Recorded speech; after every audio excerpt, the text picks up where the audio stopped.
Agriculture, and the system we are using is syntropic agroforestry. So syntropy means complexity and diversity. So that's what we are doing. So we have complexity in terms of the trees. You can see they have different layers, different species. That's from the trees, from the vegetable, the same case. So there is vegetables, the fruit vegetables, the capsicum, the tomatoes, the leafy vegetables, local and exotic, the tubers. We have got that diversity. So in terms of food security is catered for, because there's different types of food being eaten, like the leaf, skuma, spinach, indigenous vegetables, the fruit, the tomatoes, the eggplants, and then the tubers, the carrots, the radishes, and the beetroots. So the diversity is covered either way. We stand, the land was degraded. If you can see the previous photos, there was no vegetation growing. So through continuous mulching and application of compost, you see that now things are thriving. So the preparation that we do, mostly we add a lot of manure, a lot of ashes, and charcoal dust.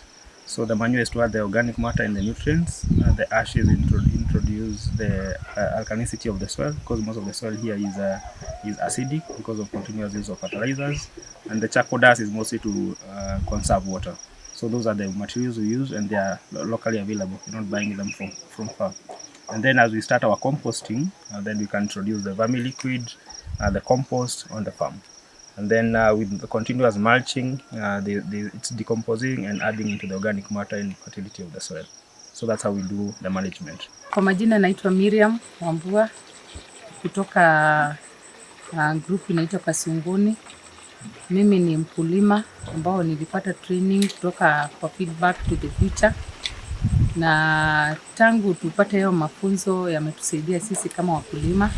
Kuna tofauti kubwa sana kati ya wakati ambao hatukuwa tumepata hayo mafunzo na wakati huu.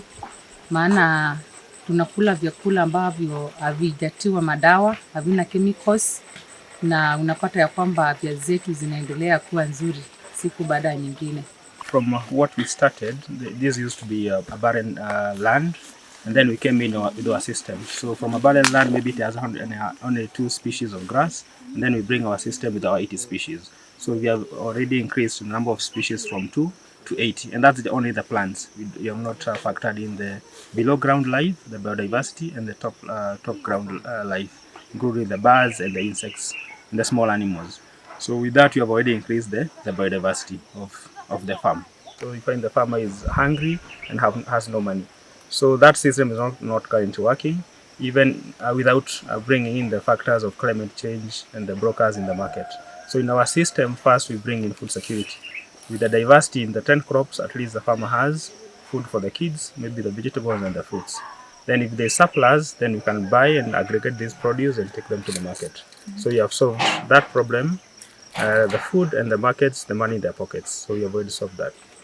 Na wahimiza wakulima wenzangu ni vizuri tujifunze kupanda, tuwe na kitchen gardens zenye unajua ile chakula unajua yenye unakula inatoka wapi.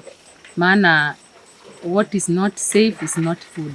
So ukipanda chenye unakula utakuwa unajua umuhimu wake, na utakuwa unajua ni nini, ni kemikali gani ambazo umetumia kwa hizo mimea. So ninahimiza wakulima wenzangu kupanda bila kutumia kemikali zozote kwa sababu ya afya zetu. We call it integrated pest management. So there's a reason why you find pests on your farm. So pests and disease are a sign that your crops are not healthy. So for us, because we know that our soil was depleted, and finding pests is a natural way of showing that our soil fertility is still increasing. So for now, we are leaving them to be, and we don't interfere with that system. And the thinking is that insects and the pests attack weak crops. So if you let them be, then they're going to attack the weak crops, and then the healthy crops are going to survive. So we harvest the strong crops. And then in case you are to intervene, then that means that you are going to ensure that your weak crop is growing. And then if you eat a weak crop, you become a weak human, as I was saying. So what we need to do is to build our soil fertility so that it can grow healthy crops. So we say healthy soil equals healthy crops. Kuna vyakula mingi ambavyo tunakula kama saa hizi, unapata kwamba tunapanda mawele, tunapanda mtama, tunapanda wimbi, tunapanda malenge, tunapanda cassava. Unapata kwamba hizo vyakula ndivyo zilikuwa zinakulwa wakati wa kitambo. Maana ukikula tumefunzwa ya kwamba wakati mwingi unapata kwamba tunakula chapati. Chapati ni white, unakula mchele ni white, unakula mahindi.